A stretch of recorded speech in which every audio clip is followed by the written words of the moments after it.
యేసయ్య నామములో విత్తబడే వాక్యం మీకు నాకు జీవితంలో పనికిరావాలని, మన గైకొని యేసయ్యకు ఇంకో మెట్టు దగ్గరవ్వాలని, మహిమ ఘనత ప్రభావంలోని మన తండ్రికి ఆరోహిస్తూ ఉపదేశమును అటకింప ప్రయత్నం చేస్తున్న చీకటి అంధకార శక్తులన్నిటినీ యేసయ్య నామంలో ఈ క్షణమే వెళ్ళగొట్టుచు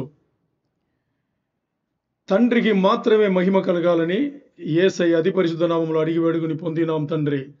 ఆమేన్. మీకు గుర్తు కోసం నేను పాత విషయంలో గుర్తు చేసి మరి తీసుకెళ్తాను. తీసుకెళ్ళే ముందు మీ మనసును ఒక తెలుగులో రంభం మనిషి ఉందా? రంభమేనా? రంభం పెట్టి మీ హృదయం కోస్తే ఎలా ఉంటుంది? అలా 2 కోతలు కోసి ఆ తర్వాత నేను ముందుకు వెళ్తాను. సరేనా? ఓకే. మీ దగ్గర నేనే అడుగుతున్నా, మీరు మంచి వాళ్ళ కాదని అడిగితే మీరేం చెప్తారు? మంచి వాళ్ళని చెప్తారు. ఎంతమంది మంచి వాళ్ళని చెప్తారు? ఎవరు మంచి వాళ్ళని చెప్పారా? మీరు మీకు మంచి వాళ్ళు కదా? మీరు మీకే మంచి వాళ్ళు కాదు. హలో, కరెక్ట్గా మాట్లాడండి. మనుషులాగా మాట్లాడండి. దేవుడిలాగా మాట్లాడుతున్నారు. మీరు మనుషులాగా మాట్లాడండి. మీరు మంచి వాళ్ళ కాదా? జంటలు అడుగుతారు, మీరు మంచి వాళ్ళ కాదంటే ఏమంటారు?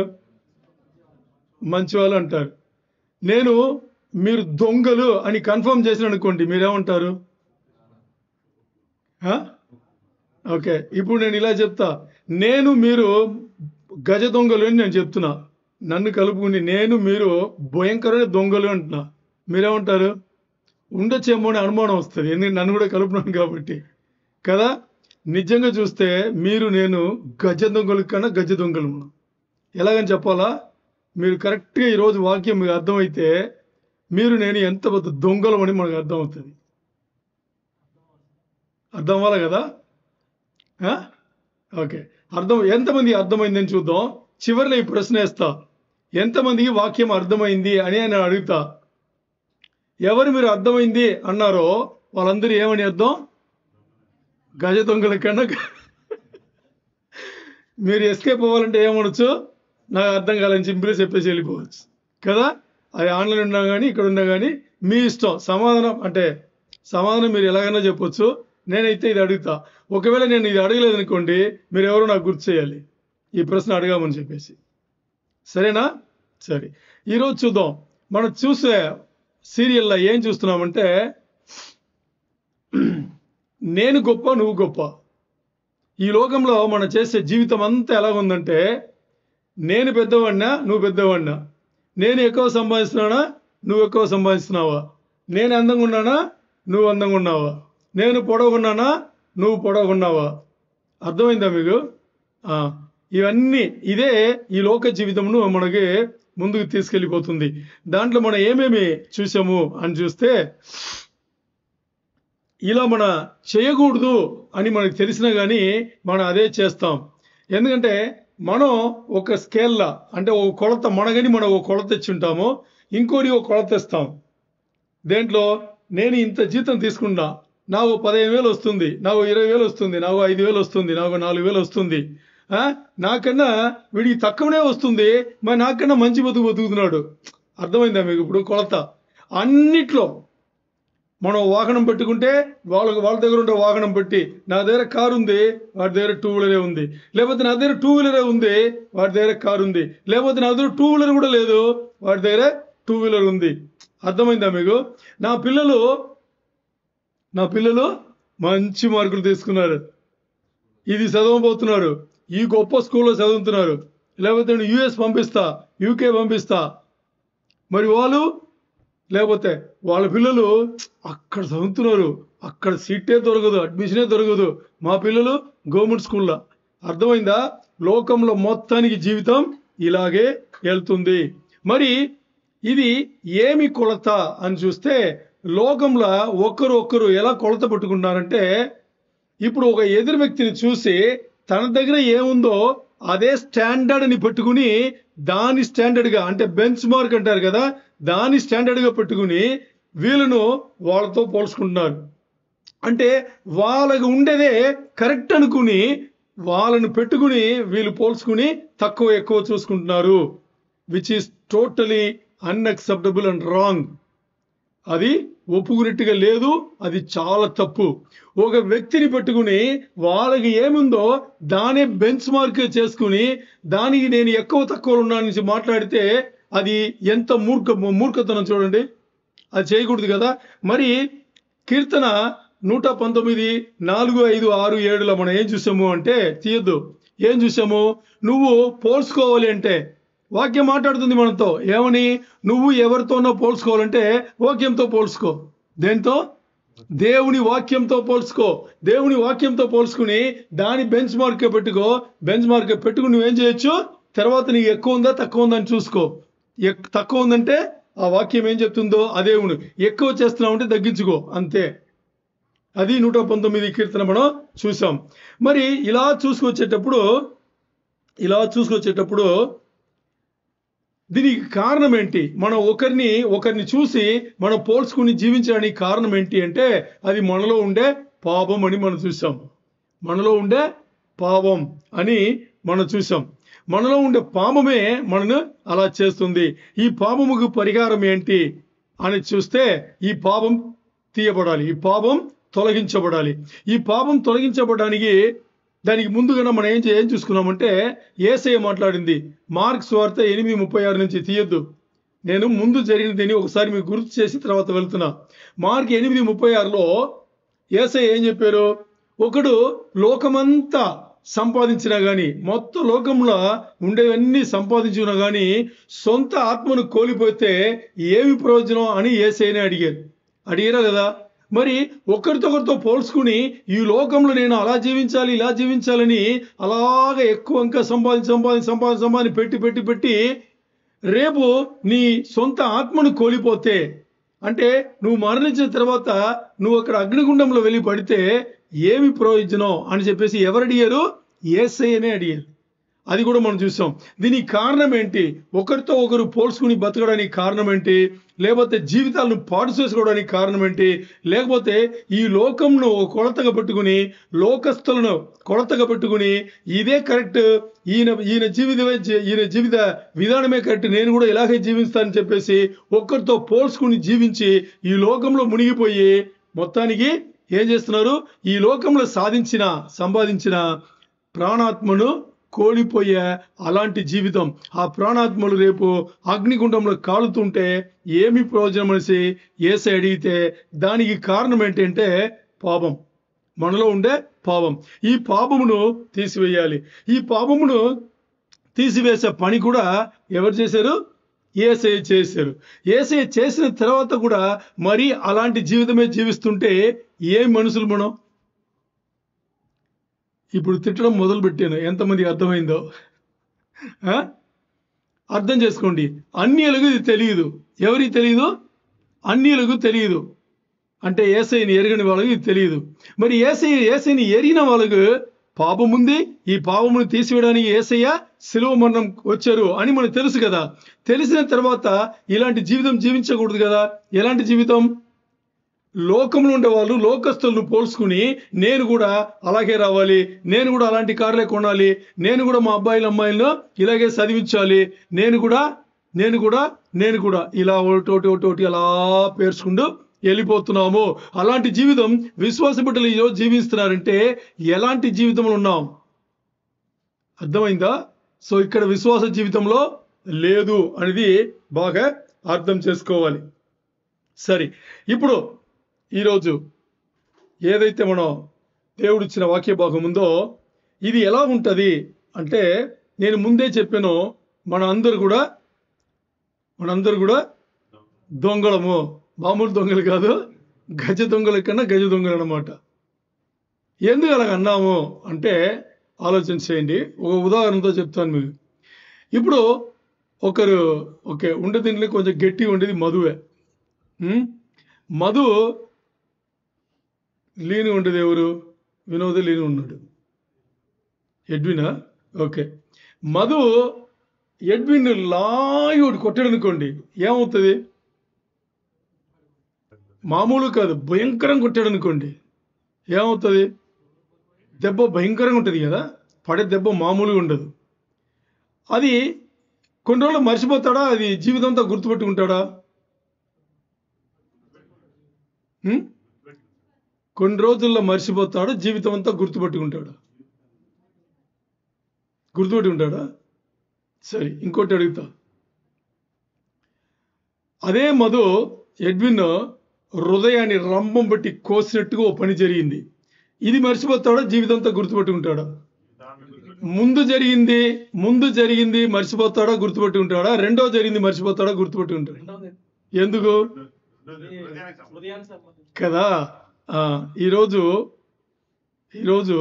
మన గజ దొంగలు ఉన్నాం కదా, అలాంటి వాక్యమే ఇది. భౌతిక శరీరానికి సంబంధించింది కాదు, ఆత్మీయంగా మన హృదయానికి సంబంధించిన వాక్యం. బాగా వినండి. నేను గట్టిగా మాట్లాడను, మెల్లిగానే మాట్లాడతా. ఎందుకు? శరీరముకి తగలాలంటే గట్టిగా పడాలి, హృదయానికి తగలాలంటే స్మూత్గా తగిలితే చాలు కదా. అలాగే తగులుతుంది. ఎంతమందికి అర్థమైందో చివరిలో మీరు నాకు గుర్తు చేయాలి. ఏమని? వాక్యం అర్థమైందా లేదా అని నేను మిమ్మల్ని అడగాలి. మీరేమనాలి? అర్థం కాలేదని వెళ్ళిపోవాలి కదా. సరే, చూద్దాం. ఏమని చూద్దాం. ఇప్పుడు మనలో చాలా మందికి, మనందరి విశ్వాసం, ఇక్కడ ఏమన్నా విశ్వాసం లేని వారు ఉన్నారా? అంటే బాప్టిజం తీయలేదన్నా కానీ విశ్వాసం ఉంది కాబట్టి వస్తున్నారు కదా. ఓకే, అందరి విశ్వాస బిడ్డలే. విశ్వాస బిడ్డలకు చాలా మందికి ఒక డౌట్ ఉందండి. ఏం డౌట్ తెలుసా? నేను ఎన్నో సంవత్సరాల నుంచి దేవుణ్ణిలో ఉన్నాను, ఇంకా నేను భద్రతగా, నాకైతే భద్రత ఉంది అనే ఫీలింగ్ అయితే నాకు లేదు. అంటే ఇన్సెక్యూరిటీ అని చెప్తారు. ఇన్సెక్యూరిటీ అంటే దేవుణ్ణిలో నాకు భద్రత కలిగింది అనే ఒక నమ్మకం ఇంకా నాకు రాలేదు అని ఎక్కువ మంది ఉన్నారు ఈరోజు. ఎంతమంది ఉన్నారు? ఎక్కువ మంది, చాలా ఎక్కువ మంది ఉన్నారు. నేను చెప్పింది మీకు ఏమో అర్థమవుతుందా? మీలో ఎంతమందికి గట్టి నమ్మకం ఉంది, దేవుణ్ణిలో నేను కావాలని చేయెత్తకూడదు, చెయ్యతారని చేయెత్తకూడదు? నిజంగా మీ జీవితంలో మీరు పరిశోధించి తర్వాత సమాధానం చెప్పండి. సమాధానం చెప్పడానికి ఇంతమంది ముందు నాకు వద్దు అంటే మీరు సైలెంట్గా ఉండొచ్చు, అబద్ధం చెప్పొద్దు. నేను ముందే చెప్పాను గజ దొంగలని కదా. అబద్ధం చెప్పొద్దు, కానిది చెప్పొద్దు, లేనిది చెప్పొద్దు, ఉండేది మాత్రం చెప్దాం. ఇక్కడ ప్రశ్న ఏంటంటే, నేను ఎన్నో సంవత్సరాల నుంచి, అంటే 5 సంవత్సరాలు, 10 సంవత్సరాలు, 15, 20 సంవత్సరాల నుంచి నేను దేవుళ్ళనే ఉన్నా. అయినా యేసయ్య వచ్చి తీసుకెళ్లే గుంపులో నేను వెళ్తాను, అదే కదా భద్రత అనేది అనే డౌట్ ఎవరైనా ఉందా లేదా? ఉందా లేదా? అందరికీ ఉంది. లేదని చెప్తే నేను ఒప్పుకోను. అప్పుడప్పుడు వస్తుంటుంది. చాలా మందికి కంటిన్యూగా ఉంటుంది. చాలా మందికి కొన్ని పనులు మనం మూర్ఖతనంగా చేస్తుంటాం, ఫూలిష్గా కొన్ని పనులు చేస్తుంటాం. అప్పుడు మనకు అనిపిస్తుంది, ఏమని? ఎత్తపడతానా నేను అని. పోనీ గట్టి నమ్మకం ఎత్తపడతాను అని ఉన్నా కానీ ఒకరోజు నైట్ ఒక కళ వస్తుంది. ఏమొస్తుంది? ఒక కళ వస్తుంది. ఆ కళల దీర్ఘంగా మనం తీసుకెళ్ళి అగ్నిగుండంలో పడినట్టుగానే చూపిస్తాడు దేవుడు. అర్థమైందా మీకు? ఎందుకు? ఏదో చిన్న ఒకటి చేసి ఉంటాము, ఆ తలంపులే పడుకుంటాము, ఏదో వస్తాయన్నమాట. సో ఇలా చూస్తే ఈరోజు మన విశ్వాస జీవితం ఎలాగుందంటే ఇంకా భద్రత లేనట్టుగానే ఉంది, స్థిరముగా లేదు, ఇన్సెక్యూర్డ్ ఫీలింగ్. అలాగే ఉన్నాము మనం. ఎందుకు అలా ఉన్నామంటే మన జీవించే జీవితం మొత్తం లోకంలోనే ఉంది. ఈ రోజు కూడా చూస్తే ఏదైనా మీరు పోల్చుకోండి, లోకంనే పోల్స్తున్నారు. మీరు మీ జీవితంలో జరిగే చిన్న పెద్ద కార్యములు ఏదైనా చూసుకోండి, లోకంలోనే పోల్చుకుంటారు, లోకస్తులనే పోల్చుకుంటారు. మీరు ఏదన్నా చెప్పండి నాకు, ఇప్పుడు ఒక్కటి కూడా వాక్యం ఇలా చెప్తుంది నేను ఇలా వెళ్తాను అని ఎవరన్నా మీకు మీ జీవితంలో జరిగింది నాకు చెప్పండి. వాక్యం ఇలా చెప్పలేదు నేను చేయను, వాక్యం ఇలా చెప్తుంది నేను చేస్తాను, ఎవరన్నా ఒక చెప్పగలరా? మరి అది చెప్పలేరు అనేటప్పుడు రోజు, అంటే ప్రతి శుక్రవారం కానీ, ప్రతి ఆదివారం కానీ, ప్రతి మంగళవారం కానీ ఇక్కడ వచ్చి ప్రార్థన చేస్తే, ఇక్కడ వచ్చి పాటలు పాడితే, ఇక్కడ వచ్చి వాక్యం వినేసి బైబిల్ చదివితే దొంగలమా కాదా? ఆలోచన చేయండి. లోకముకు కరెక్ట్ నడుచుకుంటాం, లోకముకు న్యాయవంతమైన రీతిలో మనం నడుచుకుంటున్నాం. ఏమని? అక్కడ మాట చెప్తే తప్పదు, కరెక్ట్గా చేసేస్తాం. మరి ఇక్కడ ఏం చేస్తున్నాం మనం? ఆలోచన చేయాలి. వస్తున్నాము, భయంకరంగా చేసేస్తున్నాం, భయంకరంగా పాడేస్తున్నాం, భయంకరంగా వింటున్నాం, భయంకరంగా చదువుతున్నాం, అన్నీ చేసేస్తున్నాం. చేసేసి ఏదన్నా ఈ జీవితంలో మనం చేయాలంటే దేని పోల్చుకుంటున్నాం? లోకమును పోల్చుకుంటున్నాం, కానీ మనం దేని పోల్చుకోవట్లేదు? వాక్యమును పోల్చుకోవట్లేదు. మరి వాక్యమును పోల్చుకోలేదంటే వాక్యముకు మనం అబద్ధికులవుతున్నాము. పాటలు పాడే నాకు తెలుసు, మీకు ఒక్కరికి కూడా అన్ని పాటలు అర్థం చేసుకుని మీరు పాడలేదు నాకు తెలుసు. మరి అబద్ధమేద కదా అది. పాడేసాము, దాంట్లో ఏం అర్థం ఉందో తెలియదు. పాడింది ఎవరికి? దేవునికి. దేవునికి పాటలు పాడేసి అది చేయలేదంటే దొంగలమా కాదా? మరి నేను మాట్లాడే మా ఆ గజ దొంగ అనేది దీనికోసం కాదు, అది ఇంకా వస్తుంది. ఆ అంశం ఇంకా రానే రాలా, దానికి ముంగుర్తుగా ఇది మాట్లాడుతున్నాం. అది వచ్చేటప్పుడు మేము దొంగలు కాదని మీరు చెప్పకూడదు కదా. ఓకే, ఇప్పుడు మనం ఏం చేస్తున్నాం? అన్నీ కూడా లోకానుసారమైన విషయంలోనే, లోకమునే మనం పోల్చుకుని మనం ఎదుగుతున్నాం, కానీ వాక్యమును ఎప్పుడు కూడా పెట్టుకుని, వాక్యమును బెంచ్ మార్క్ పెట్టుకుని జీవితంలో మనం ఏ పని కూడా ఇంతవరకు అయితే చేసింది లేదు. ఇంక మీద చేస్తారో ఏమో. ఎప్పుడన్నా ఒకరోజు మీ కుటుంబంలో ఇలాంటి సంభాషణలు జరిగిందా? ఏ సంభాషణ ఏదైనా అయి ఉండొచ్చు, మీలో ఎవరినో ఒకరు వాక్యం ఇలా చెప్పలేదు కదా అని అన్నారా? లేదే. అనాలి కదా. పోనీ వాడలా చెప్పలా, వీళ్ళలా చెప్పలా, ఆ రూల్ అలాగుంది, ఈ రూల్ అలాగుంది, అది ఒప్పుకోదు, ఇది ఒప్పుకోదు. నువ్వు లోకం నుంచి ఎన్ని చేసి మనం మాట్లాడాం, దాన్ని ప్రాక్టీస్ చేసాం కుటుంబ జీవితంలో. మరి ఒక్కసారైనా ఒక 4-5 ఉండే కుటుంబంలో ఒక్కసారైనా ఇలా వాక్యం చెప్పలేదు, మనం చేయకూడదు అని ఎప్పుడన్నా మాట్లాడినామా? అది మాట్లాడలేదంటే దానికి అర్థం ఏంటి మీకే తెలుసు. ఎందుకంటే ఆత్మీయంగా మన ఎదుగుదల మన అస్సలు పట్టించుకోవట్లేదు. మన ఎదుగుదల అన్నీ కూడా లోకం వైపే ఉంది. లోకంలోనే ఎదగాలని అనుకున్నాం. ఎందుకు? మన పక్కన ఉండేవాళ్ళు, లోపల ఉండేవాళ్ళు, అంటే ఎదురింటి వాడు, పక్కనింటి వాడు, పొరుగుంటి వాడు, పొరుగురు వాడు, దూరంగా ఎక్కడో ఉండే బంధువులు, వీళ్ళందరూ కూడా అలాగే ఉన్నారు. కాబట్టి వాళ్ళలాగే మనం జీవిస్తున్నాం. కానీ ఒక్కసారి కూడా వాక్యంను ముందు పెట్టుకుని నాకు దేవుడు చెప్పింది ఇదే, నేను ఈ మాట తప్పితే ఇంకోటి చేయను అని చెప్పేసి ఎప్పుడు కూడా మనం జీవించలేదు. ఎందుకంటే ఎక్కువ సమయం మనం లోకంలోనే గడుపుతున్నాము కాబట్టి. అందుకని ఇక్కడ మన మెదడన్ని ఎలా పనిచేస్తుంది, మన మనసన్ని, మన హృదయాలన్నీ ఎలా పనిచేస్తుందంటే మనుషులుగానే పనిచేస్తుంది. కానీ ఒక్క మెట్టు పైకి వచ్చి మన దగ్గర గ్రంథం ఉందే, గ్రంథం ఏం చెప్పింది, లేకపోతే గ్రంథంలో ఆరంభం నుంచి, ఎక్కడి నుంచి, ఆది కాండం నుంచి ప్రకటన వరకు ఇన్ని పుస్తకాలు ఎందుకు ఇచ్చారు అని చూస్తే మన జీవితం కోసమని మీకు ఎంతమందికి అర్థమైంది? ఎన్ని కథలుంది తెలుసా బైబిల్ గ్రంథంలో? పరిశుద్ధ గ్రంథంలో ఇవ్వబడిన కథలన్నీ దేనికోసం అనుకున్నారు? ప్రతి ఇది మన జీవితంలో మనం పాటించడానికి మనకు ఇవ్వబడిన మన ముందుండే ఉదాహరణములు. ఎవరైనా అలా అర్థమైందా పరిశుద్ధ గ్రంథం? అలా అర్థమైతే దాన్ని తీస్తాం, కానీ ఆ క్యారెక్టర్ని తీస్తాం, కానీ దాంట్లో ఉండే గుణగణాలను మనం చూస్తాం. కానీ లోకమును ఎందుకు చూడాలి? లోకమును చూడడానికి అన్యులు ఉన్నారు. మరి విశ్వాస బిడ్డలు లోకమును ఎందుకు చూడాలి? లోకమును ఎందుకు పోల్చుకోవాలి? మరి ఇప్పుడు మనం ఏం చేస్తున్నాం? లోకంలో ఉన్నాం, లోకంలో పోల్చుకుంటున్నాము. అది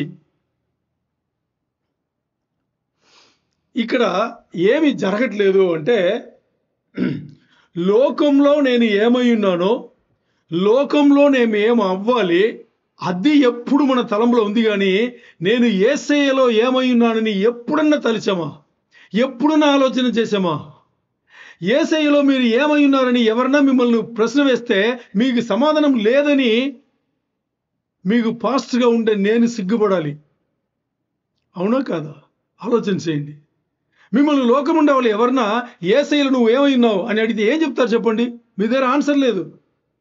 ఉందా మీ దగ్గర? లేదు. ఎందుకంటే మీ ఆలోచన విధానం అన్నీ, మీ అంటే నన్ను కలుపుకునే చెప్తున్నా, మన ఆలోచన విధానం అన్నీ 24 గంటలు, ఇంకో గంట ఉన్న అది కూడా కలుపుకుంటే ఎక్కడుంది? లోకంలోనే ఉంది. లోకం సంబంధించిన విషయంలోనే ఉంది. అందుకని యేసయ్యలో మీరు ఏమైనారని ఎవరిని అడిగితే మీ దగ్గర సమాధానం ఉండదు. ఒక్క విషయం చెప్తాను, ఎంత సంతోషమని చూడండి. యేసయ్యలో నేను ఇదై ఉన్నాను అని చెప్పగలిగే ఆ కెపాసిటీ మీకు ఉందనుకోండి, ఎంత గొప్ప జీవితం అది. ఆలోచించండి. యేసయ్యలో ఏదన్నా అయ్యుండండి, యేసయ్యలో ఏదో అయ్యున్నారు కదా, అదే ఎంత పెద్ద విషయం ఆలోచన చేస్తే. యేసయ్యలో మనకు స్థానం. ఆలోచన చేయండి. ఎందుకు అలాంటి జీవితం లేదు మనకు? అర్థమైందా? మన సమయం, మన జీవితం, మనం చేసే విషయంలో ఎక్కడ చేస్తున్నాం అనేది మీకు అర్థమైందా? పూర్తిగా లోకంలోనే ఉన్నాము. ఎందుకంటే మన ఉద్దేశం అన్నీ కూడా ఎలా వెళ్తుంది, ఎక్కడికి వెళ్తుందంటే ఇక్కడే. ఒకరిని పోల్చుకుని వీళ్ళకన్నా పైనే, వీళ్ళు ఉండే దీనికన్నా పైనే, వీళ్ళు మనకన్నా కింద, ఇదే మన బతుకు అయిపోతుంది మొత్తానికి. దీనికి మార్చి రావాలి అంటే ఒక పని ఏం చేయాలి? ఆత్మీయంగా ఇటువైపు రావాలి. ఎటువైపు రావాలి? దేవుని వైపు రావాలి. మనం ఎందుకు దొంగలని మాట్లాడుతున్నామంటే, అన్యులు వాళ్ళు లోకంలోనే ఉన్నారు. నేను ఇంకో చోట్ల ఉన్నానని చెప్పి ఇంకో చోట్ల లేదు వాళ్ళు. మరి మనం ఎక్కడున్నాము? దేవుణ్ణిలో ఉన్నామని మనం చెప్తున్నాము. మరి యాక్చువల్గా ఎక్కడున్నాము? ఇప్పుడు అర్థమైందా ఎందుకు దొంగలు ఉంటున్నామని? ఒకట్లో ఉన్నామని చెప్పేసి ఇంకోట్లో ఉంటే ఏంటి? ఇప్పుడు మనకి తప్పిపోయిన కుమారుడు కదా, అన్ని తెలుసు, అందరికీ తెలుసు కదా, అందరికీ తెలుసు. తప్పిపోయిన కుమారుడు మరి ఇంటికి రాగానే తండ్రి ఎంత సంతోషపడతాడు? భయంకరంగా. మరి వాళ్ళ అన్నయ్య ఎందుకు?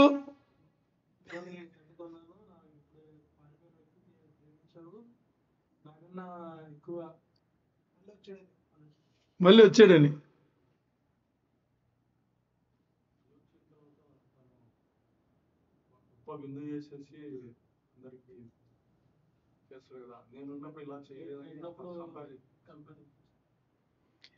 ఇప్పుడు తప్పిపోయిన కుమారుడు మరి వచ్చేటప్పుడు తండ్రి సంతోషించాడు, కానీ అన్నయ్య బాధ కలిగింది. ఏం బాధ? వాడు ముందే వాడి వాటాన్ని తీసుకెళ్ళిపోయాడు. అదే కదా, వాడి వాటాన్ని తీసుకెళ్ళిపోయాడు. తీసుకెళ్ళిపోయి ఏం చేశాడు? పోగొట్టుకున్నాడు. అన్నీ పోగొట్టుకుని మరి వస్తే నువ్వు అని ఇలా చూస్తున్నావు. నేను నీతోనే ఉన్నా. ఏమంటాడు? నేను నీతోనే ఉన్నా. నీతోనే ఉండ నాకు ఎప్పుడన్నా బలిసినా అదేంటి బలిస్తారే విందు, నువ్వు ఎప్పుడన్నా నాకు నీతోనే ఉన్నా, నువ్వు చెప్పేదే నాకు ఎప్పుడనే చేసావా అంటాడు. మనకి ఈ తప్పిపోయిన కుమారుడు కథల ఏ క్యారెక్టర్ వచ్చేసి మనకు ఎప్పుడు గుర్తుంటుంది?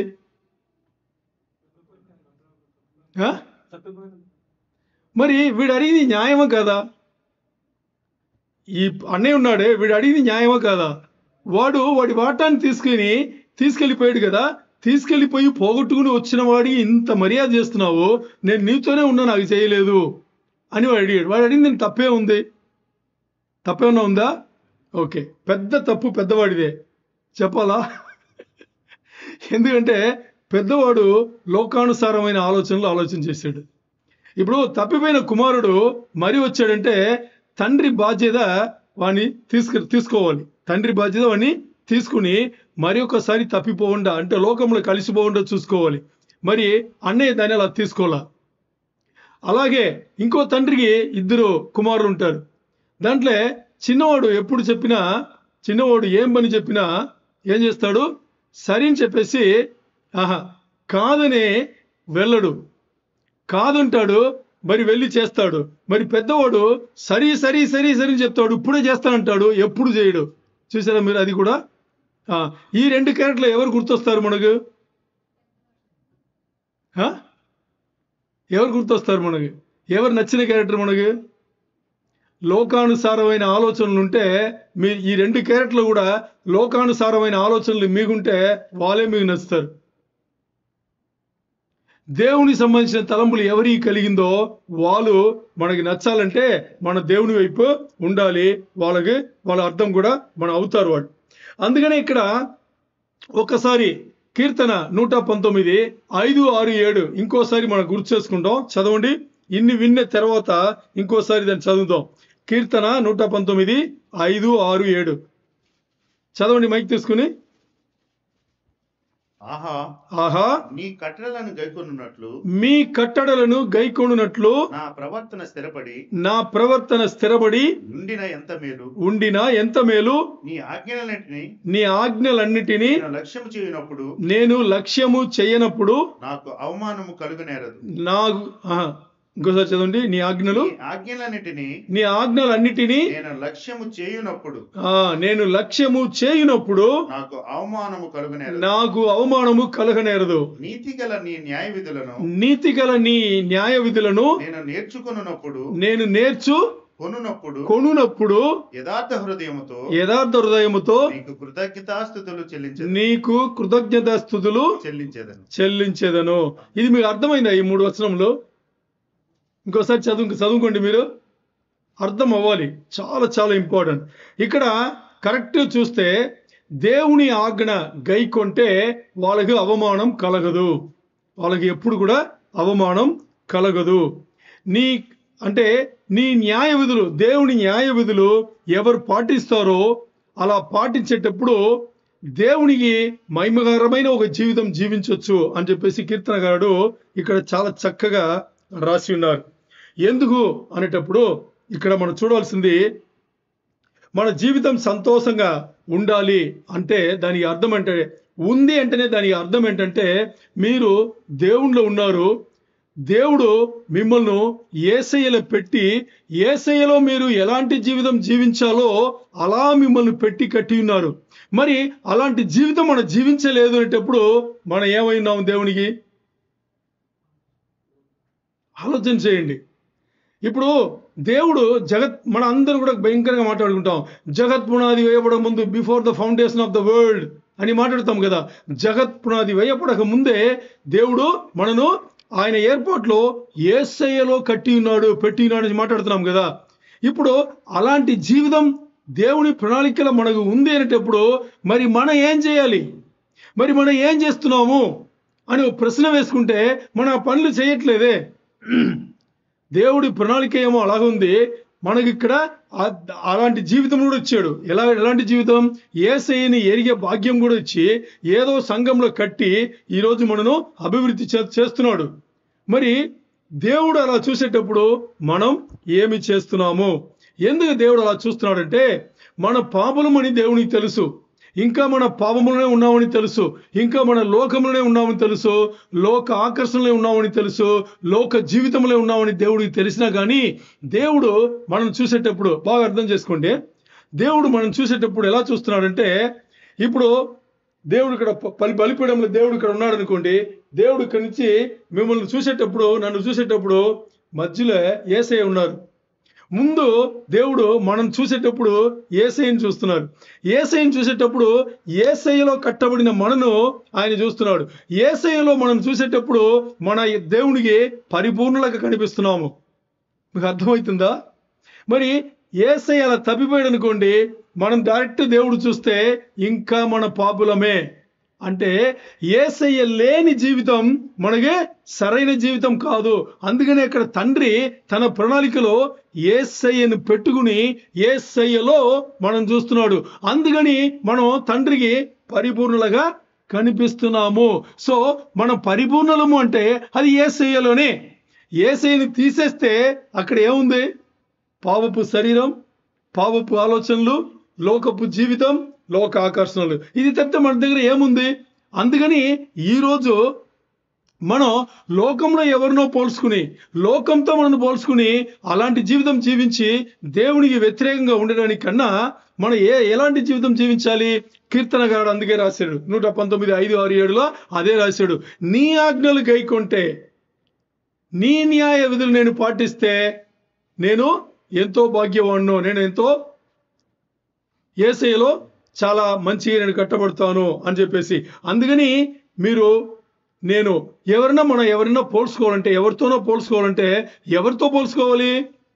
వాక్యంతోనే. యేసయ్య మాట్లాడిన వాక్యంతోనే, యేసయ్యతోనే. యేసయ్య వాక్యం కాబట్టి మనం పోల్చుకున్నది యేసయ్యతోనే పోల్చుకోవాలి. యేసయ్య ఇచ్చిన వాక్యంతోనే మనం పోల్చుకోవాలి.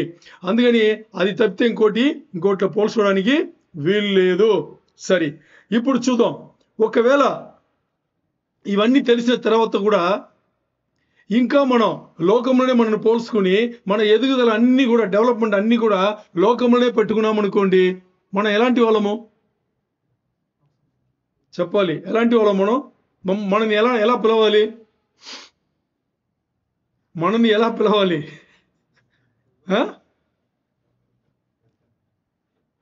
ఇక్కడ హారిబుల్ పర్సన్స్ అని పిలవాలని చెప్తున్నారు. ఏమని? Horrible person. హారిబుల్ పర్సన్ తెలుగులో మాడితే ఎలా ఎలా మాడో తెలుసా? తెలుగులో తెలుసా మీకు? భయంకరమైన వ్యక్తులంట. ఎవరు? హారిబుల్ అంటే భయంకరం అంట.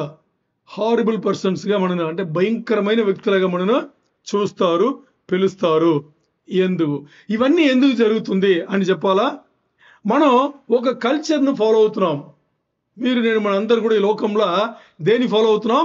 ఒక కల్చర్. కల్చర్ని తెలుగులో ఏమంటారు? సంస్కృతి అంటారు. ఏమంటారు? సంస్కృతి. సంస్కృతి తెలుసా తెలియదా? లేకపోతే కల్చర్ నుంచి చెప్తా. సంస్కృతి తెలుసు కదా? ఓకే. ఈ సంస్కృతి ఎలాంటి సంస్కృతి మనం పాటిస్తున్నామంటే ద కల్చర్ ఆఫ్ కాంపిటీషన్. ఏంటి? ద కల్చర్ ఆఫ్ పోటీ మనస్తత్వం. ఏంటది? పోటీ సంస్కృతి, పోటీ మనస్తత్వం మనం అందరు కలిగి ఉన్నాం. ఓకే, ఇప్పుడు పోటీ గురించి మాట్లాడుకుందాం. మీరు ఎవరన్నా ఎప్పుడన్నా ఎక్కడన్నా పోటీలో ఏమన్నా పాల్పొంపులు పొందారా? ఏ పోటీలో పాల్పొంపులు పొందారు? పరుగు పందెంలో. పోటీ అంటే దానికి అర్థం ఏంటి? పోటీ అంటే అర్థం ఏంటి? ఎవరెవరైతే పాల్పొంపులు పొందుతారో వాళ్ళందరూ ఒకరిని పోటీ చేసుకుని గెలవాలి అని అనుకుంటారు. అంతేనా? అదే కదా, ఒక్కరికన్నా ఒకరు గెలవాలి, ఒకరిపైన ఒకరు గెలవాలి, డామినేట్ చేయాలి, పైకి రావాలి. అదే కదా, ఏ పోటీని తీసుకోండి ఒకరిని ఒకరు గెలవాలి. అదే కదా. ఇక్కడ ఆలోచన చేయండి, ఈ లోకంలో ఉండే ఈ సంస్కృతి ఎలాంటి సంస్కృతి? The culture of competition. అంటే ద కల్చర్ ఆఫ్ కాంపిటీషన్ అంటే ఈ లోకంలో ఒక్కరు ఇంకోరి పైన పోటీ వేసుకుని ఏం చేస్తున్నారు? నువ్వు ఇలా ఉన్నావా, నీకన్నా ఒక్క మెట్టు నేను పైకి వస్తాను. ప్రతి వాడికి అది ఉంది. ఏముంది? ప్రతి వాడికి ఈ పోటీ మనస్తత్వం ఉంది. ఇది మనల్ని ఏం చేస్తుంది? లాగి కిందకి, ఎంత కిందకి తీసుకెళ్లాలో అంత కిందకి తీసుకెళ్తుంది. ఎందుకంటే ఈ పోటీ మనస్తత్వంలో ఆపోనెంట్ గెలవకూడదు కదా. ఎవరు గెలవాలి? మనమే గెలవాలి. ఎవరు ఆడుతున్నారో వాళ్ళే గెలవాలంటారు. వాళ్ళకి ఆపోనెంట్గా ఉండే వాళ్ళందరూ కూడా ఓడిపోవాలి అనుకుంటారు. అంతేనా? ఈ లోకంలో ఉండే వాళ్ళందరూ పరిగెట్టేది ద కల్చర్ ఆఫ్ కాంపిటీషన్లా. వాడు గెలవకూడదు, నేనే గెలవాలి. ఇది ఉండే వరకు లోకం ఏమవుతుంది ఆలోచన చేయండి. లోకం ఏమవుతుంది అని బాగా ఆలోచన చేయండి. ఓకే, ఇప్పుడు చెప్తా. మీరు మీ మనసును బాగా ఓపెన్ చేసుకుని నాకు సమాధానం చెప్పాలి. సరేనా? ఓకే, ఇప్పుడు చూడండి, ఈ పోటీ మనస్తత్వంలో మన లోకంలో జీవిస్తుంటే ఇప్పుడు ఒక ఉదాహరణకి పక్కనింటి వాడు ఎప్పుడు బాగా మాట్లాడుకుంటారు. మీరు వాళ్ళు మంచిగా ఫ్రెండ్స్గా ఉన్నారు, బాగా మాట్లాడుకుంటారు. సరేనా? మరి పక్కనింటి వాడు తన అబ్బాయిని 12 సంవత్సరాలు అనుకోండి, అబ్బాయి ఏదో భయంకరంగా దెబ్బ తగిలింది, తీసుకొస్తున్నాడు. వాడి దగ్గర బండి లేదు, మీ దగ్గర బండి ఉంది, తీసుకొస్తున్నాడు. వాడు తీసుకొచ్చినప్పుడు ఎలా ఉంటుంది? భయంకరంగా ఉంటుంది, మామూలుగా ఉంటుంది. ఏడుస్తూ ఇలాగ అయిపోయింది అంటే పెద్ద దెబ్బ, ఇలా అయిపోయింది, ఏం చేయాలో తెలియట్లేదు అని చెప్పేసి ఏడుస్తూ మన దగ్గర వచ్చేటప్పుడు మనం ఏం చేస్తాం తెలుసా? మీరు నిజాలు చెప్పాలి ఇప్పుడు నాకు. మనం ఏం చేస్తాం? మీరు ఎక్కడున్నారు ఇప్పుడు? మీరు పక్కనింటి వాళ్ళు, మీ పక్కనింటి వాడి అబ్బాయికి అలా దెబ్బ తగిలింది, గట్టిగా దెబ్బ తగిలింది అంటే దగ్గరే కింద పడేటప్పుడు రాయి మీద పడి ఇక్కడ పొట్ట ఇక్కడ కొయ్యబడింది, ఇక్కడ కూడా దెబ్బ తగిలింది, ఇలా అలా అలా విరవబడింది, అయిపోయింది. చాలా చండాలంగా ఉంటుంది కదా. వాడు ఏడుస్తూ తీసుకొస్తున్నాడు బండి కోసం. ఇప్పుడు మీరేం చేస్తారు? బాగా అర్థం చేసుకుని ఆలోచన చేసి చెప్పండి. మీరు వాళ్ళ ముందు ఏం చేస్తారంటే వెంటనే సపోర్ట్ చేయడానికి బండి తీ, అయితే తేరాలు తీ, అయితే తీ అంటారు. మరి లోపల ఏం జరుగుతుందో తెలుసా? పడ్డాలి. ఏముంటుంది? పడ్డాడు కదా, నీకు పడ్డాలి. మొన్న నా చెప్పావు కదా, మా అబ్బాయిని అలా తిట్టావు కదా, మీ అబ్బాయి మా అబ్బాయిని కొట్టాడు కదా. ఆలోచన చేయండి, ఈ మనస్తత్వం మన లోపల ఉందా లేదా? ఉంది. అంటే వాడు ఎప్పుడో చేశాడు, ఎప్పుడో జరిగింది, దాన్ని మరచి దాన్ని క్షమించి వదలాల్సిన మనం యేసయ్య బిడ్డలు కదా, మనం ఏం పెట్టుకున్నాం? అంత సీరియస్ అయిన టైంలో ఇక్కడ మనం ఏం చేస్తున్నాం? We are pretending. ఎలాగా? అలా లేదు అని మనం చూపించుకుని అన్ని సహాయములు చేసినట్టుగా సీరియస్గా బండి తెలాలు తీయమంటాం, బండి తీస్తాం, వాళ్ళకి సహాయం చేస్తాం, అన్ని తీసుకెళ్ళిపోతాం, అన్ని హాస్పిటల్ తీసుకెళ్ళిపోతాం, అడ్మిట్ చేస్తాం, వాళ్ళకి కావాలంటే 100, 200, 5,000, 10,000 ఏదో అన్నీ జరుగుతాయి. మరి మనసు లోపల ఏం జరుగుతుంది?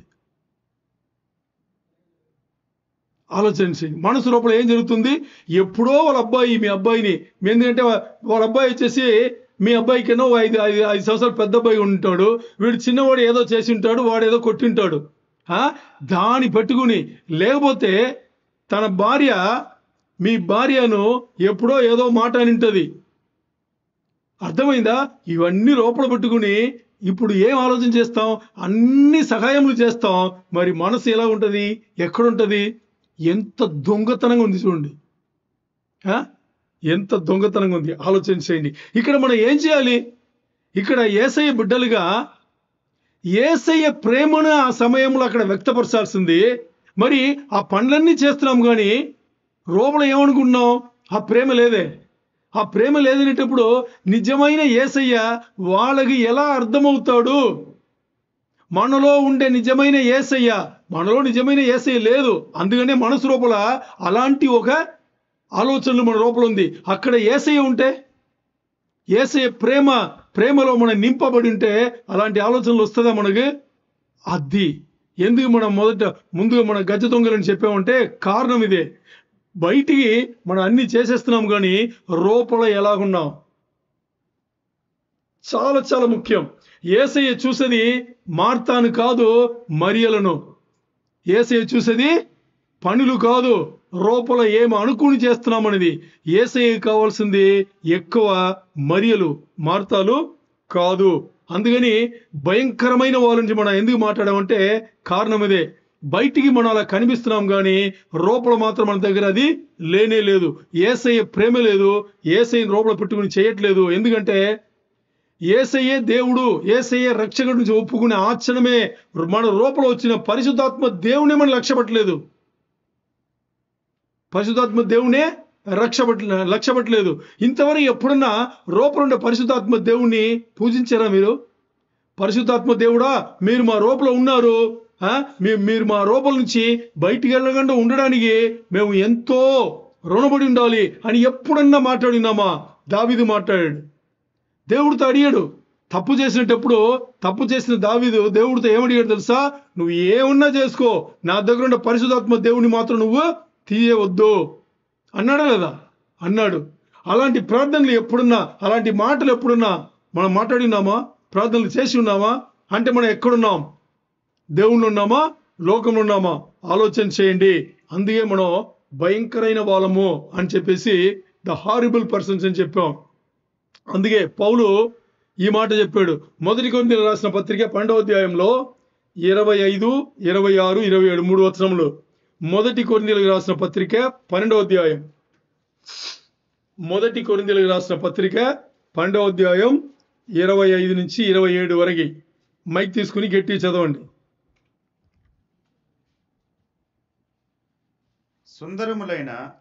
సుందరములైన మన అవయవములకు ఎక్కువ సౌందర్యం అక్కరలేదు, ఎక్కువ సౌందర్యము అక్కరలేదు. అయితే శరీరములో వివాదము లేక అవయవములు ఒకదానికొకటి ఏకముగా పరామర్శించులాగున దేవుడు తక్కువ దానికే ఎక్కువ ఘనత కలుగ చేసి శరీరమును అమర్చి ఉన్నాడు. కాగా ఒక అవయవము శ్రమపడినప్పుడు అవయవములన్నిటి దానితో కూడా శ్రమపడును. ఒక అవయవము ఒక అవయవము ఘనత పొందినప్పుడు అవయవములన్నీ దానితో కూడా సంతోషించును. ఏమర్థమైంది? ఏమర్థమైంది? ఇప్పుడు ఈ వచనములను ఇప్పుడు మనం మాట్లాడిన ఉదాహరణ బట్టే తీసుకోవచ్చు. పక్కనింటి వాడు ఆపద నుంచి వచ్చాడు, మనం చెయ్యాలి, చేసాం, కానీ లోపల ఏమనుకున్నాం ఆలోచన చేయండి. అలాగే దీన్ని ఒక సంఘముకు వర్తిస్తే లేకపోతే మీ ఒక శరీరంనే తీసుకోండి. ఇప్పుడు మీకు కళ్ళు బాగలేదనుకోండి, కళ్ళు కొంచెం ఇబ్బందిగా ఉంది. ఇది కంటి మాత్రం ప్రాబ్లమా లేకపోతే వేరెక్కడన్నా ప్రాబ్లం ఉందా? ముందుగా కంటికి ప్రాబ్లం అయితే లోపల ఓ 2 విషయములు పనిచేయలేదని అర్థం. ఇంటర్నల్ ఆర్గాన్స్ ఉంది కదా, 2 విషయములు. లీవర్ సరిగ్గా పనిచేయలేదు, ఇంకోటి స్ప్లీన్ అంటారు కదా, స్ప్లీన్ అంటారు ఇంగ్లీష్లో. తమిళ్లో నాకు తెలుసు, తెలుగులో తెలియదు. లివర్కి తెలుగులో ఏంటి? లివర్. ఓకే, స్ప్లీన్గా తెలియదు. కిడ్నీ లాగానే ఉంటుంది, ఇంకో పక్కన ఉంటుంది, కిడ్నీ లాగే, షేప్ కిడ్నీ లాగే ఉంటుంది. ఈ 2 వేడెక్కితే కానీ కంటికి ప్రాబ్లం రాదంట. అర్థమైందా? తెలుసా మనకి? అదే, ఒక అవయవం బాగలేదంటే మిగతా అవయవములు కూడా బాగుండదు. ఒక అవయవం బాగుంటే మిగతా అవయవం కూడా బాగుంటుంది అని ఇక్కడ చెప్పడానికి కారణం అదే. ఇప్పుడు ఒక కుటుంబంలో ఒక చిన్న ప్రాబ్లం ఒక వ్యక్తి దగ్గర వచ్చింది అనుకోండి, కుటుంబం బాగుంటుందా? మొత్తం కుటుంబంలో సంతోషం పోతుంది. ఒక్కటి చాలు, ఒక అమ్మాయి చాలు, కుటుంబ ప్రశాంతతని పాడు చేయాలంటే ఒక చిన్న ప్రాబ్లం చాలు కదా. ఓకే, ఒక నలుగురుండే కుటుంబముగా అలాగంటే ఓ 100 మంది, 1000 మంది, లక్షల మంది, కోట్ల మంది ఉండే సంఘం ఉండకూడదు కదా. అందుకే అవయవముల గురించి ఇక్కడ మాట్లాడడానికి పౌలు మాట్లాడడానికి కారణం వచ్చేసి, ఏ ఒక్కరు సరిగ్గా లేకపోయినా, ఏ ఒక్క విషయం సరిగ్గా లేకపోయినా, అర్థమైందా? ఇప్పుడు ఈ సంఘంలో ఒక 25 మంది ఉన్నారనుకోండి, యూట్యూబ్లో ఉన్నారు 170 మంది ఉన్నారు, అది వేరు. మరి ఇక్కడ మన సంఘం నుండి 25 మంది, 30 మందిలో ఒక్కరు ప్రాబ్లం చేశారనుకోండి, సంఘం ఏమవుతుంది? మొత్తం సంఘం ఇబ్బందికరంగా ఉంటుంది. అంతే కదా. ఎలాగది? మన శరీరంలో ఇక్కడ చెయ్యి ఎక్కడో నొప్పి అయింది అనుకోండి, ఇది మాత్రం నొప్పి కాదు, ఇంకా ఎక్కడెక్కడో ఉంటుంది. ఈ చెయ్యి నొప్పిందని భర్తకు ఉంటే భార్యకు నొప్పి ఉంటుంది, పిల్లలకు నొప్పి ఉంటుంది. అంటే మానసికంగా, భౌతికంగా తనకున్నా కానీ మానసికంగా మిగతా అందరికీ ఆ నొప్పులు ఉంటుంది. ఆలోచన చేయాలి. అందుకనే ఈ లోక సంబంధించిన ఈ కొలతలు పట్టుకుని మన ఎదుగుదలన్నీ ఇలాగ ఉండేటప్పుడు ఆటోమేటిక్గా చూడండి, మనం దేవునిలో ఉన్నాం. దేవునిలో వచ్చి నేను దేవుని బిడ్డ అని చెప్పుకుని దేవుని ఆజ్ఞలను పాటించకుండా, దేవుని న్యాయ విధులు మన గైకొనకుండా ఇంకా లోకముండే విషయం తీసుకొచ్చి ఇక్కడ పెడితే ఏమవుతుంది? ఆలోచన చేయండి, ఏమవుతుంది? చాలా సీరియస్ మ్యాటర్ ఇది. మనమే అలాంటి తప్పులు చేస్తున్నాం. ఇదన్నీ ఎక్కడి నుంచి వస్తుంది అని చూసేటప్పుడు పోటీ మనస్తత్వం. ఈ లోకంలో ఉండేదన్నీ కూడా పోటీ మనస్తత్వం. ఈ పోటీ మనస్తత్వం ఉండి ఏం చేస్తున్నాడంటే ప్రతి ఒక్కడు ఇంకోరిని శత్రువునే చూస్తాడు. ఎందుకంటే వాడిని గెలవాలి కదా, ఎవడైనా కానీ వాడిని గెలవాలి. లోకం మొత్తం అన్ని కూడా అలాగే పరిగెడుతుంది. ఒక్కడిని చూస్తే వాడిని గెలవాలి, వాడికన్నా పైకి రావాలి. వాడికి ఈ కారు ఉందా, నాకు ఈ కారు కావాలి. వాడి దగ్గర ఇది ఉందా, నాకు ఇది కావాలి. వాడి దగ్గర ఇది లేదా, నేను ఇప్పుడే కొంటాను. ఏ మనస్తత్వం అది? ఈ మనస్తత్వంలో లోక జీవితంలో ఉంటే ఏం ఎదుగుదల ఉంటుంది? అలాంటి రూల్స్ని తీసుకొచ్చి దేవుణ్ణిలో పెట్టుకున్నాం. అందుకే దేవుడు చెప్పేది, రక్షేత చెప్తున్నాడు కీర్తనగాడు, ఏమని? నువ్వు పోటీ వేయాలంటే దేనితో పోటీ వేయాలి? వాక్యంతో పోటీ చేసుకో, యేసు ప్రభుతో పోటీ చేసుకో. వాక్యమే నీకు కొలత, బెంచ్ మార్క్. నువ్వు జీవించాలంటే దాని బెంచ్ మార్క్ దేని చూడాలి? ఇప్పుడు నీవు పొడవు చూడాలి, పొడవు హైట్ చూడాలి. హైట్ చూడాలంటే ఏం చేసి ఉంటావు?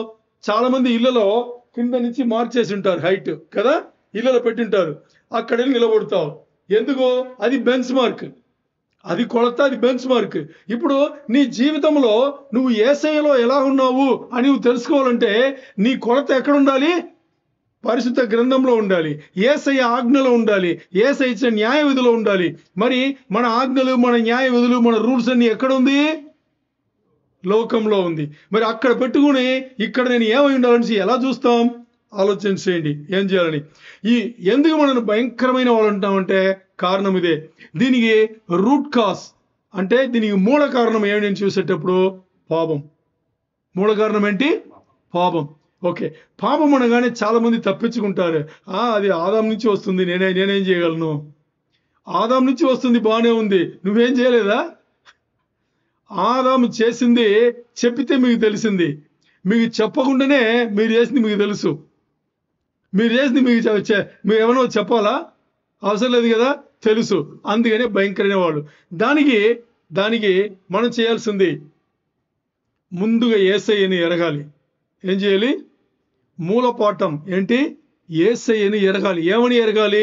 యేసయ్య నా దేవుడు, నా రక్షకుడు, నా కోసం వచ్చి నా పాపములను తీసి సిలువలో పెట్టి నన్ను విడుదల చేశాడు, నన్ను స్వేచ్ఛగా చేశాడు.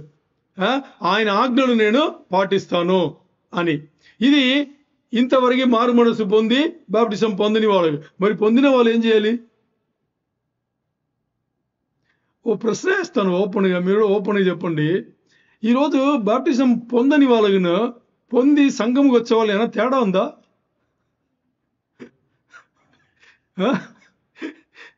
ఆలోచన చేయండి. ఎలాంటి జీవితంలో ఉన్నావో ఆలోచన చేయండి. ఒకవైపు చూస్తే పరిశుద్ధ గ్రంథం ఆదికాండం 1వ వచనం నుంచి ప్రకటన గ్రంథం 22వ అధ్యాయంలో 22వ వచనం వరకు నిజమవుతూనే వస్తుంది. హలో, సీరియస్గా చెప్తున్నా, నిజమవుతూనే వస్తుంది. పరిశుద్ధ గ్రంథంలో ఏవైతే రాయబడిందో పరిశుద్ధాత్మ దేవుని ద్వారా అన్ని ఒకటి తర్వాత నిజమవుతూనే వస్తుంది. యేసయ్య త్వరగా రాబోతున్నాడు అనేది కూడా నిజమవబోతుంది. ఇప్పుడు ఎంత త్వరగా రాబోతున్నాడు అని అంత త్వరగా రాబోతున్నాడు. ఇలాంటి సందర్భంలో ఈరోజు దేవుడు ఇలాంటి మాటలు మాట్లాడిస్తే ఈరోజు మన స్థాయి ఎక్కడుంది? ఇంకా పూర్తిగా లోకంలోనే ఉంది. ఏ ప్రశ్న మాట్లాడాము మనం? లోకం ఉండే అన్యులకును దేవుణ్ణిలో ఉండే విశ్వాస బిడ్డలకు తేడా ఏముంది? జీవన విధానంలో ఏమీ లేదు. అంటే యేసయ్య త్వరగా రాబోతున్నాడని చెప్తే రాబోతున్నాడని మీకు కూడా తెలుసు, రోగులు తీసుకుంటున్నారు. మరి మార్పులు ఏం చేస్తున్నారు? ఏం చేయట్లా. అంటే మనకు ఎంత ధైర్యం తెలుసా? ఎంత ధైర్యం చెప్పనా? యేసయ్య వస్తే సంఘం తీసుకెళ్ళిపోతాడు, నేను విడవబడిన గుంపులు ఉంటాను. విడవబడిన గుంపులు ఉంటే ఏమి? 7 ఏళ్ల శ్రమల కాలం లోపల వెళ్తాను.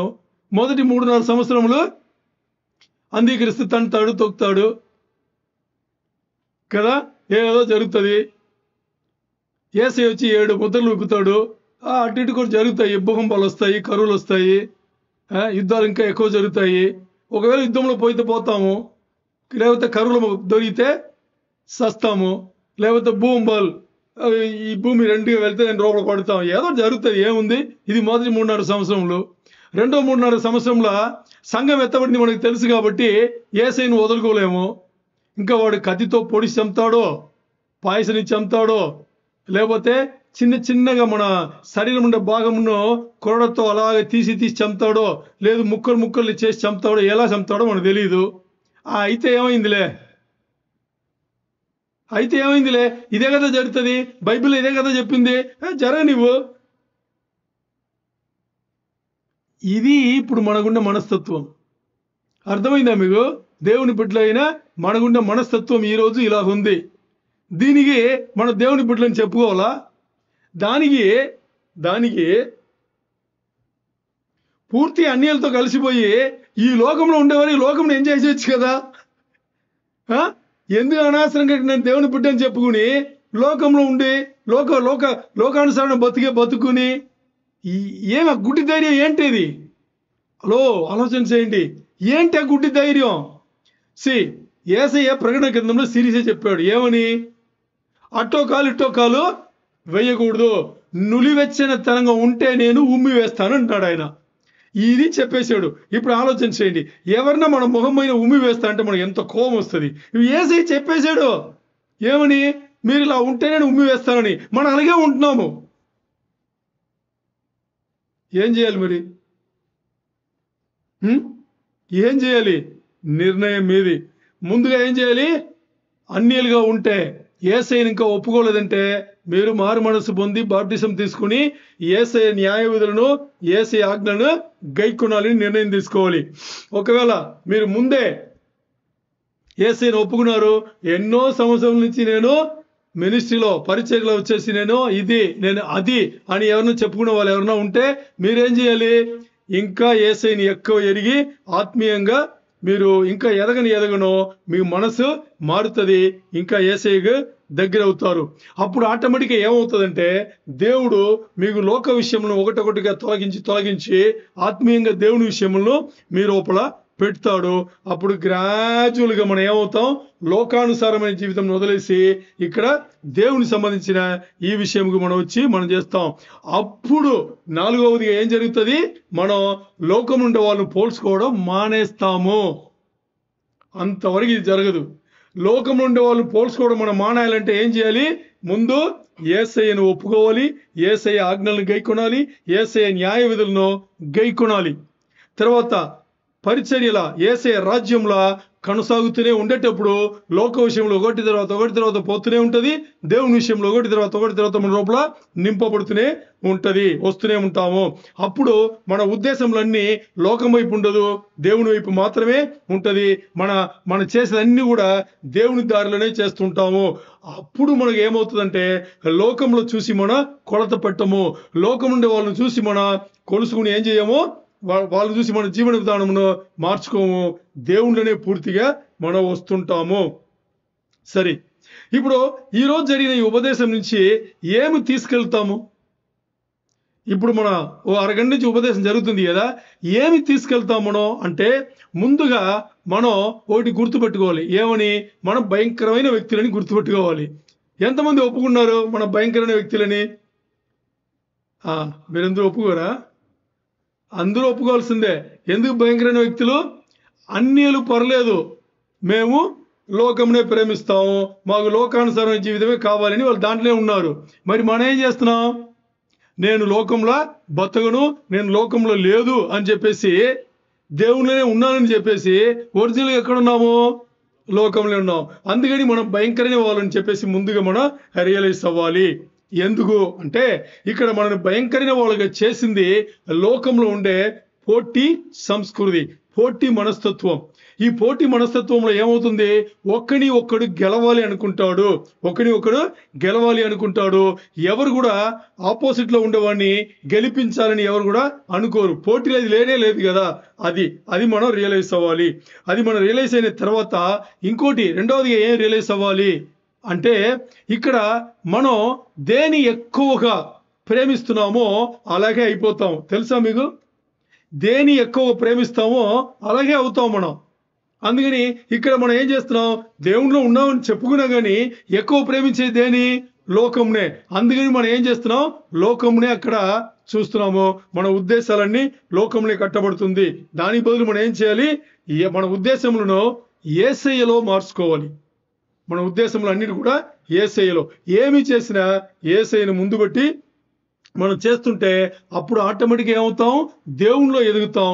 దేవునిలో ఎదిగేటప్పుడు దేవుని ఆజ్ఞలు, న్యాయ విధులు రాను లోపల ఉండే మనం, బయటలో ఉండే మనం వేరు, లోపల ఉండే మనం వేరు.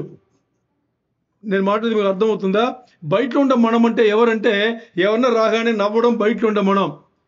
లోపల ఉండే మనం ఏమంటే, అదే వచ్చే మనం నమ్ముతాం కదా, నవ్వేటప్పుడు నోరు నవ్వుతుంది, లోపల వచ్చాడురా వీడు, ఇంకా దానికి సంబంధించిన ఆలోచనలు అన్నీ వీళ్ళు ఇలా చేయాలి అలా చేయాలని లోపల భయంకరంగా నోరు మాట్లాడుతుంటది. వాళ్ళు ఏదో మాట్లాడుతుంటారు, దానికి సమాధానం చెప్తుంటది.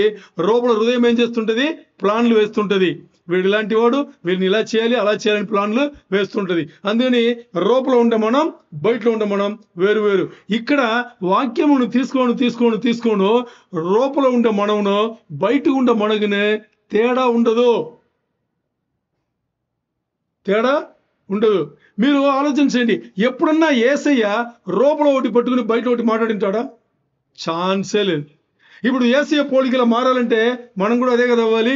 అది ఆటోమేటిక్గా ఏమవుతుంటాం, అవుతూనే ఉంటాం. ఎందుకంటే మనలో ఆదామిక్ నేచర్ ఉంది, అంటే ఆదాము ఒక స్వభావం ఉంది. ఆ స్వభావం ఉంది కాబట్టి దాన్ని తీసి వెయ్యాలంటే అది ఎలా తీసివేయబడుతుంది?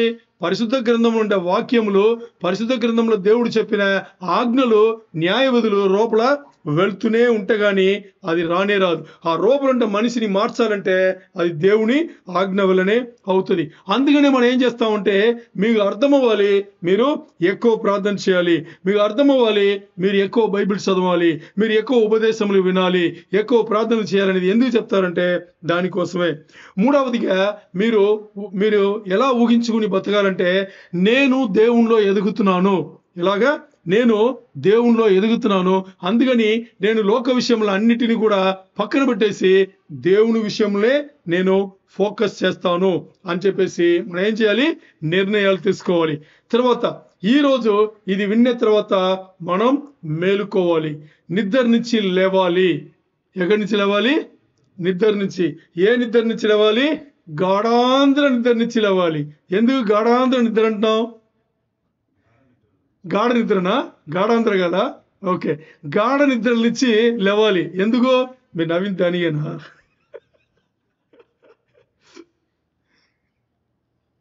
గాఢ నిద్ర నుంచి లేవాలి. ఎందుకు గాఢ నిద్ర అంటున్నాం? ఎన్నో సంవత్సరాల నుంచి నేను దేవుని బిడ్డ అని చెప్పేసి లోకంలో బతుకుతున్నాం కదా, ఆ నిద్ర నుంచి ఏం చేయాలి? లెగాలి. ఆ నిద్ర నుంచి లేచి ముందు మనం ఏం చేయాలి తెలుసా? ప్రాబ్లం మన దగ్గర ఉంది అని ముందుగా మనకి అర్థం అవ్వాలి. ఎందుకంటే ప్రాబ్లం నా దగ్గర లేదంటే దాన్ని ఎలా ఫిక్స్ చేస్తాం కదా. నా దగ్గర ప్రాబ్లం ఉందని ఒప్పుకోవాలి. ఒప్పుకుని అది ఏ ప్రాబ్లం ఉందని ఐడెంటిఫై చేస్తే అప్పుడు మనం ఏం చేయొచ్చు? ఆ ప్రాబ్లంను సరి చేయొచ్చు. ఎందుకంటే ఇన్ని సంవత్సరములుగా అంటే ఎన్ని సంవత్సరములుగా నేను దేవుడితోనే ఉన్నాను అని చెప్పేసి 5, 10, 15, 20 సంవత్సరం నుంచి, కొంతమంది పుట్టిన దాని నుంచి కదా. సో ఇన్ని సంవత్సరములుగా నేను దేవుళ్ళనే ఉన్నానని చెప్పేసి ఏం చేస్తున్నాం తెలుసా? మన ప్రాణాత్మలను ఈ లోకముగా అమ్ముతున్నాం. ఏం చేస్తున్నాం? మన ప్రాణాత్మలను లోకముకు అమ్ముతున్నాం. మన ప్రాణాత్మలు యేసయ్య దగ్గర ఉండాల్సినంత విలువ పొందింది. ఎందుకంటే తండ్రి జగత్పునాది వేయబడక ముందు ఆయన ప్రణాళికలో మనల్ని ఏర్పరచుకున్నాడు. ఎంత గొప్ప విషయం. ఇప్పుడు మన ప్రాణాత్మలు యేసయ్య దగ్గర ఉండాల్సిన విలువ పొందిన ప్రాణాత్మలను ఏం చేస్తున్నాము? లోకంలో ఉండే సాతానుగా ఆ బంధకాలకు ఏం చేస్తున్నాం? అమ్మేస్తున్నాం. అంటే మొత్తానికి చూస్తే మనం అమ్ముడు పోతున్నాం. అందుకే యేసయ్య చెప్పాడు మార్కు సువార్త 8:36లో ఏమని చెప్పాడు? ఈ లోకం అంతా నువ్వు సంపాదించుకొని చివరి నీ ప్రాణాత్మ కోల్పోతే నువ్వు దేనికి ప్రయోజనం? చివరికి నీ ప్రాణాత్మలు పోయేది అగ్నిగుండం కదా అని యేసయ్య ఎందుకు చెప్పాడు? దానికే చెప్పాడు. అర్థం చేసుకోవాలి, చాలా సీరియస్గా అర్థం చేసుకోవాలి. ఇప్పుడు మార్కు సువార్త 8:36లో యేసయ్య చెప్పింది మన అందరికీ అర్థమైంది. ఏమని అర్థమైంది తెలుసా? ఇది నాకు కాదు, వీడికి ఎవరినో చూపించడానికి అర్థమైంది. అంతే కదా, అలా చెప్పి వదిలేస్తాం. ఓకే, ఇది నాకు కాదు వీడికే అని చూపించాం కదా, ఆ వీడు ఎవడు తెలుసా?